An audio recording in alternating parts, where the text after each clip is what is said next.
بسم اللہ الرحمن الرحیم۔ زینب نامہ کے ناظرین و سامعین السلام علیکم۔ اگر آپ مارشل آرٹس کے شوقین ہیں تو آپ نے اس کا نام ضرور سنا ہوگا۔ وہ مارشل آرٹ کا ماہر ہونے کے ساتھ ساتھ ایک اچھا اداکار اور ایک بہترین ڈانسر بھی تھا۔ اس کا وزن 63 کلو گرام، قد 5 فٹ 7 انچ، پنچ کی طاقت ہیوی ویٹ چیمپئن محمد علی کے برابر۔ وہ 1 انچ کے فاصلے سے مکہ مارتا تھا اور تختہ توڑ دیتا تھا۔ وہ اپنے فن کا جادوگر تھا۔ وہ مارشل آرٹس کا مائیکل جیکسن تھا۔ اس نے صرف 4 فلموں میں مرکزی کردار ادا کیا، لیکن اس کے بعد دنیا کی ہر فلم انڈسٹری کا ہر ایکشن ہیرو اس جیسا بننے کی خواہش لے کر سیٹ پر آیا۔ آج کے بڑے بڑے ایکشن ہیرو اس کی فلموں میں ایکسٹراز کا رول لیا کرتے تھے۔ وہ صرف 32 سال جیا اور بھرپور جوانی میں اپنے سارے خواب پورے کر کے مر گیا۔ آخر اس 5.5 فٹ کے انسان میں ایسا کیا تھا کہ چند برس کے کیریئر میں وہ زمانے پر ایسی دھاک بٹھا گیا کہ دنیا میں شاید ہی کوئی ہو جو اس کو نہ جانتا ہو۔ آج ہم آپ کو ہانگ کانگ کے جادوگر مارشل آرٹس بروس لی کی زندگی کی کہانی بتانے جا رہے ہیں۔ بروس لی کو ایک بڑا فنکار بننے کا خواب ورثے میں ملا تھا، کیونکہ اس کے والد سان فرانسسکو میں بڑا ہالی ووڈ اسٹار بننا چاہتے تھے، لیکن وہ لاکھ کوششوں کے باوجود اوسٹ اسٹیج اداکار سے آگے نہ بڑھ سکے تھے، اور بروس لی کی پیدائش کے صرف 3 برس بعد سان فرانسسکو کا چائنا ٹاؤن چھوڑ کر ہانگ کانگ واپس آ گئے، جہاں انہوں نے 30 سے زائد فلموں میں کام کیا۔ بروس لی بھی ان کے ساتھ اکثر سیٹ پر موجود رہتا تھا۔ اپنے والد کے خواب کو پورا کرنے کے لیے بروس لی نے ایک کاغذ پر تحریر کیا تھا کہ وہ ایک دن ہالی ووڈ کا سب سے بڑا اسٹار بنے گا اور اس کا معاوضہ بھی سب اداکاروں سے زیادہ ہوگا۔ لیکن اس کے والد اس کی کاوشوں سے زیادہ مطمئن نہیں تھے، کیونکہ اس وقت کا ہانگ کانگ آج کی طرح بہت ترقی یافتہ نہیں تھا۔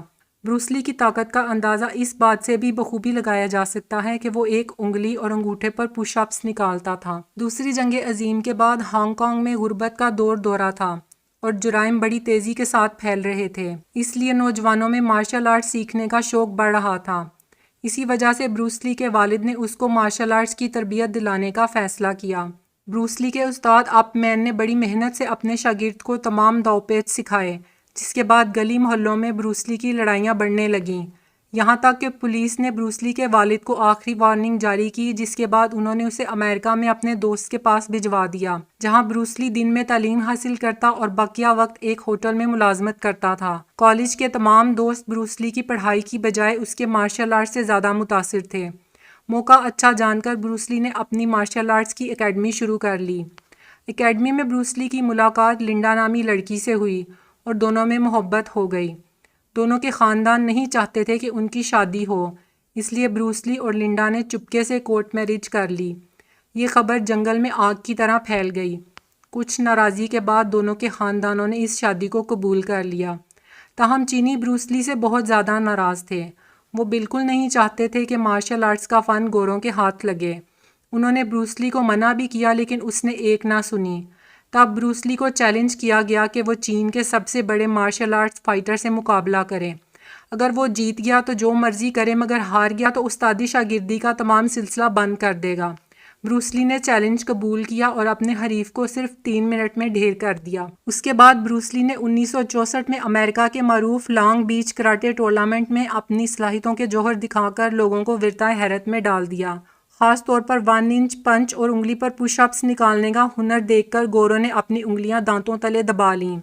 بروس لی صرف 1 انچ کے فاصلے سے پنچ مار کر تختہ توڑ ڈالتا تھا، جبکہ حریف کو اس پنچ سے کئی گنا فاصلے تک گرا دیتا تھا۔ بروس لی کی اسی قابلیت کی وجہ سے اسے ایک ہالی ووڈ سیریز میں کاسٹ کیا گیا، جو کہ بری طرح فلاپ ہو گئی، لیکن بروس لی نے ہمت نہ ہاری۔ وہ اس حد تک جنونی تھا کہ اس نے فلم میں بھی فائٹ کے دوران اپنی شکست تسلیم کرنے سے انکار کر دیا تھا، جس کی بنا پر فلم کے اسکرپٹ کو تبدیل کرنا پڑا۔ امریکی عوام کسی طور پر بھی کسی ایشیائی کو اپنی فلموں میں ہیرو نہیں دیکھنا چاہتے تھے۔ تب بروس لی نے مایوس ہو کر چین واپس آنے کا فیصلہ کیا، جہاں کامیابی اس کی منتظر تھی۔ سرمایہ دارانہ نظام پر بننے والی بروس لی کی پہلی ہی فلم نے اس کو شہرت کی بلندیوں پر پہنچا دیا۔ شہرت کا یہ عالم تھا کہ اس کا اپنی فیملی کے ساتھ باہر نکلنا مشکل ہو گیا تھا۔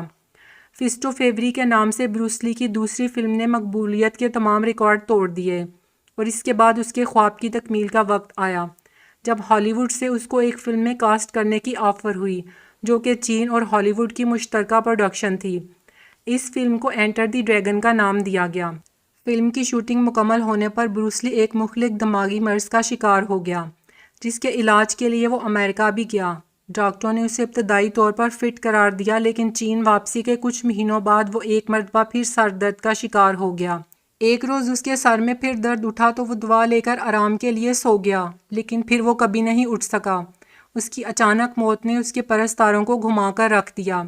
بروس لی کی فلم انٹر دی ڈریگن اس کی موت کے صرف ایک مہینے بعد ریلیز ہوئی، جس نے نہ صرف بے پناہ مقبولیت حاصل کی بلکہ ہالی ووڈ کی تاریخ بھی بدل ڈالی، جس کے بعد ہالی ووڈ میں بھی ایشیائی ہیروز کو کاسٹ کیا جانے لگا۔ اگر آپ کو زینب نامہ کی ویڈیوز پسند آ رہی ہیں تو انہیں لائک کریں، شیئر کریں، کمنٹ کریں اور مزید آنے والی ویڈیوز کے لیے چینل کو سبسکرائب ضرور کریں۔ شکریہ۔